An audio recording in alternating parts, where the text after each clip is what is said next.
ठीक है सर। देश में लोकतंत्र का महापर्व अब समाप्त हो चुका है। सबके अपने वादे थे और अब सबके अपने दावे हैं। 543 सीटों पर मतदान हुआ और कल वो दिन है जब रिजल्ट आना है, लेकिन उससे पहले चर्चा हो रही है देश में एग्जिट पोल की, जहां बड़े बड़े चैनल देश के अपने अपने एग्जिट पोल को लेकर टीवी में बड़े बड़े एंकरों के साथ रूबरू हो रहे थे। वहीं ये दिखाया जा रहा था कि दूसरी तरफ प्रधानमंत्री तीसरी बार जो है प्रधानमंत्री नरेंद्र मोदी के रूप में एक बार फिर से शपथ लेने वाले हैं। लेकिन कांग्रेस का इस पर कुछ और ही कहना है और इस एग्जिट पोल को लेकर कांग्रेस क्या कह रही है और क्या कुछ समीकरण दिख रहा है उन्हें, ये जानने के लिए इस समय हमारे साथ में छत्तीसगढ़ के प्रदेश कांग्रेस के अध्यक्ष हैं दीपक बैज जी। उनसे सीधे रूबरू होते हैं। दीपक जी, हिंदी खबर में आपका बहुत बहुत स्वागत है। धन्यवाद। क्या लग रहा है जो एग्जिट पोल आया है उससे कांग्रेस कैसे देख रही है? देखिए, जो एग्जिट पोल पूरे देश में दिखाया जा रहा है, ये एग्जिट पोल पूरा प्री प्लानिंग है, नंबर 1, और नंबर 2 ये मैनेजिंग एग्जिट पोल है और ये मोदी एग्जिट पोल है। चाहे देश की जनता को आप चाहे कितने भी एग्जिट पोल दिखा लो, जब 4 जून को रिजल्ट आएगा देश में इंडिया गठबंधन की सरकार, कांग्रेस की सरकार बनेगी। 253 सीटों पर आप कह रहे हैं कि इंडिया गठबंधन की जो सरकार है वो बनेगी, लेकिन दूसरी तरफ 400 पार का जो नारा है वो अभी भी छत्तीसगढ़ में, चाहे मंत्री हो, बीजेपी के नेता हो या फिर आप राष्ट्रीय स्तर पर देखिए, उसे पूरा करने की बात एक बार फिर से कह रहे हैं। देखिए, भारतीय जनता पार्टी का 400 पार का नारा जी, उस नारा का तो हवा निकल गया और स्वयं प्रधानमंत्री जी भी शुरू में बोल रहे थे और लास्ट तक बोलना बंद कर दिए, पहला और दूसरा चरण के बाद। चाहे कितनी भी दावा कर ले 400 पार का, उनको तो कोई चमत्कार भी इस समय नहीं बचा पाएगा।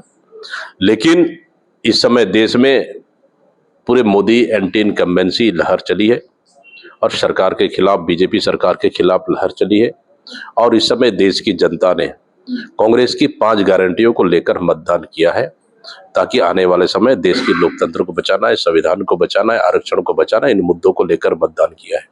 तो इस समय देश में इंडिया गठबंधन की सरकार 295 प्लस सीट जीतकर आएगी और देश में सरकार बनाएगी और इस 400 पार का नारा भारतीय जनता पार्टी के लिए एक पूरी तरह से एक गुब्बारे साबित होगी।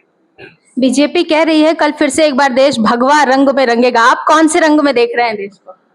अब तो भारतीय जनता पार्टी देश को तो 10 साल से भगवा रंग में रंगने का प्रयास किए, कभी तो राम मंदिर के नाम से, कभी तो और किसी के नाम से, तो और किसी के नाम से, और कितना भगवा रंग लगेगा। इस समय भगवा रंग पूरी तरह से उतर जाएगा। इस समय देश में जो असल मुद्दों पे जो चुनाव हुआ है, महंगाई, बेरोजगारी और रोजगार, किसान, इन मुद्दों को लेकर, युवा, इन मुद्दों को लेकर चुनाव हुआ है, तो कांग्रेस इसमें जबरदस्त जनता के मुद्दों को टच किया है और भारतीय जनता पार्टी और मोदी जी 10 साल प्रधानमंत्री और सरकार चलाने के बाद भी जनता के लिए, जनता के विकास में सरकार के कामों को लेकर एक शब्द तक नहीं बोल पाए। वो शुरुआत किए मंदिर, मस्जिद, फिर उसके बाद धर्म, फिर उसके बाद मंगलसूत्र, फिर उसके बाद मीट मछली तक पहुंच गए, फिर घर के नल तक पहुंच गए और उसके बाद तक तो मुजरा तक पहुंच गए और लास्ट में तो डराने और धमकाने तक भी पहुंच गए। मतलब सोच लीजिए भारतीय जनता पार्टी का कितनी हालत खराब है। अब छत्तीसगढ़ पर आते हैं। चूंकि छत्तीसगढ़ में भी 11 सीटों पर मतदान हुआ है, लेकिन छत्तीसगढ़ में जो एग्जिट पोल में दिखाया जा रहा है कि महज 1 सीट, क्या आपको लगता है कि कांग्रेस इतनी कमजोर थी कि केवल 1 सीट या 0 पर आएगी? देखिए, भारतीय जनता पार्टी गलतफहमी में है। मैंने कहा कि देश की एग्जिट पोल बुरी तरह से मैनेजिंग एग्जिट पोल है और वो भी छत्तीसगढ़ भी शामिल है और छत्तीसगढ़ में इस समय कांग्रेस पार्टी ने पूरी 11 लोकसभा सीटों पर मजबूती के साथ चुनाव लड़ा है और हम इस समय पूरी छत्तीसगढ़ में हम भारतीय जनता पार्टी से ज्यादा सीटें जीतेंगे। कितना आकलन कर रहे हैं दीपक जी कि कितनी सीटें जो हैं, क्योंकि एक सीट का जो आंकड़ा है, एक सीट पर कितने वोट पड़े हैं, उसकी जानकारी आप स्वयं लेते हुए देखे गए थे। कार्यकर्ता हो, बूथ स्तर के नेता हो, तमाम लोगों से आप चर्चाएं कर रहे थे, तो कहाँ अपने आप को मजबूत पा रहे हैं? बिल्कुल बिल्कुल। देखिए, हम लोग अगर बात करें, हम बस्तर लोकसभा मजबूत हैं।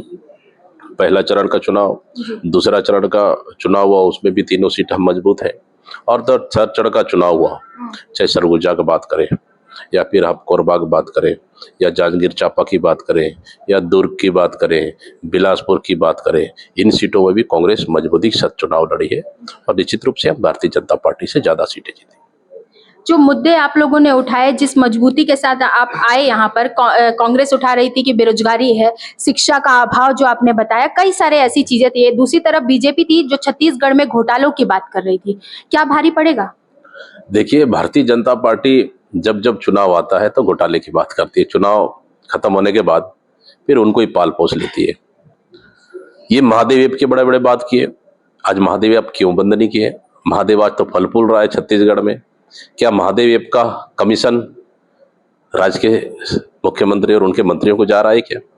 मैं पूछता हूं उन लोगों से, क्यों बंद नहीं किए? आज तो डबल इंजन की सरकार आई, प्रदेश में आपकी, देश में आपकी, बंद कर देना चाहिए, क्यों बंद नहीं हुआ? क्या यहाँ पे भी चुनावी चंदा जा रहा है क्या? मैं पूछना चाहता हूं भारतीय जनता पार्टी क्यों बंद नहीं हुआ? दारू क्यों बंद नहीं हुआ? चुनाव से पहले तो शराबबंदी को लेकर बड़ा बड़ा प्रधानमंत्री से लेकर आपके कार्यकर्ता तक बोल रहे थे, क्यों बंद नहीं हुआ? बल्कि आप शराब का रेट बढ़ा दिए, छत्तीसगढ़ की जनता को लूटने का काम कर रहे हो, साथ ही नए नए आता खोल रहे हो। इसका मतलब क्या है? मतलब छत्तीसगढ़ की जनता की गाड़ी कमाई को भारतीय जनता पार्टी की सरकार लूटने का काम कर रही है। आप देखेंगे कि अभी टोल टैक्स में भी रेट बढ़ा दिए और आपका दूध में भी रेट बढ़ गया। फिर बिजली बिल जो हमारी सरकार में हम ऑफ किए थे, आप उसको प्रति यूनिट 20 पैसे महंगा कर दिए। मतलब इस तरह से भारतीय जनता पार्टी छत्तीसगढ़ को अगर देखेंगे बुरी तरह से दिवालिया हो चुकी है। सरकार कैसे चलाना है इनको अभी भी समझ में नहीं आ रहा है। क्या लग रहा है कल जब नतीजे आएंगे तो क्या रहेगा? निश्चित रूप से जब पूरे देश के नतीजे आएंगे, देश में माहौल अलग रहेगा और देश में नई सरकार बनेगी और कांग्रेस की सरकार बनेगी। एक अंतिम सवाल है, बार बार ये ईवीएम पर सवाल उठते हैं और बार बार ये कहते हैं कि जब रिजल्ट आपके समर्थन में होता है तो कांग्रेस खुश होती है, लेकिन अगर विपरीत आता है तो आप फिर धरने पर बैठ जाते हैं और आप फिर कहते हैं कि ईवीएम पर सवाल खड़े कर देते हैं। देखिए, सवाल सिर्फ हम ही नहीं उठा रहे, देश की जनता उठा रही है और देश के जाने माने सुप्रीम कोर्ट के वकील उठा रहे हैं, उन्होंने पिटीशन तक दायर किया। तो सवाल तो उठ रही है, आग लगी है तब तो कहीं ना कहीं धुआं उठ रही है। लोकतंत्र है, लोकतंत्र में आपको भरोसा और विश्वास जीतना पड़ेगा कि ये जो सवाल उठ रहा है वो ऐसा नहीं है। अगर बैलेट पेपर से मांग रहे हैं तो क्यों नहीं करना चाहिए? आखिर एक समय तो बैलेट पेपर होता ही था, आज भी बाकी दुनिया के बाकी देशों में आज भी बैलेट पेपर से होता है। देखिए, लोकतंत्र में विश्वास सबसे बड़ा चीज है और विश्वास को बनाए रखने के लिए लोगों का भरोसा जीतना है। तो सवाल तो उठ रहा है, सवाल तो उठ रहा है ये। तो इसलिए हमारी कांग्रेस घोषणा पत्र में आप देखेंगे तो ये भी एक एजेंडे में है हमारे पास कि कांग्रेस की सरकार बनेगी। तो निश्चित रूप से ईवीएम पे हम लोग और पारदर्शिता बरतेंगे, वीवीपैट से पारदर्शिता बरतेंगे। ये हमारा घोषणा पत्र में भी है। आखिर भारतीय जनता पार्टी क्यों छुपाना चाह रही है? सवाल ही है। बहुत बहुत धन्यवाद। तो देखना ये होगा कि जिन्होंने जितने वादे किए और जितने दावे आज किए जा रहे हैं उन दावों पर विराम लगेगा कल, और ये पता चलेगा कि देश में किसकी सरकार बनती है और कौन कितने बहुमत के साथ इस देश में अपनी सत्ता एक बार फिर से कायम करता है। निशा द्विवेदी, हिंदी खबर, छत्तीसगढ़, रायपुर।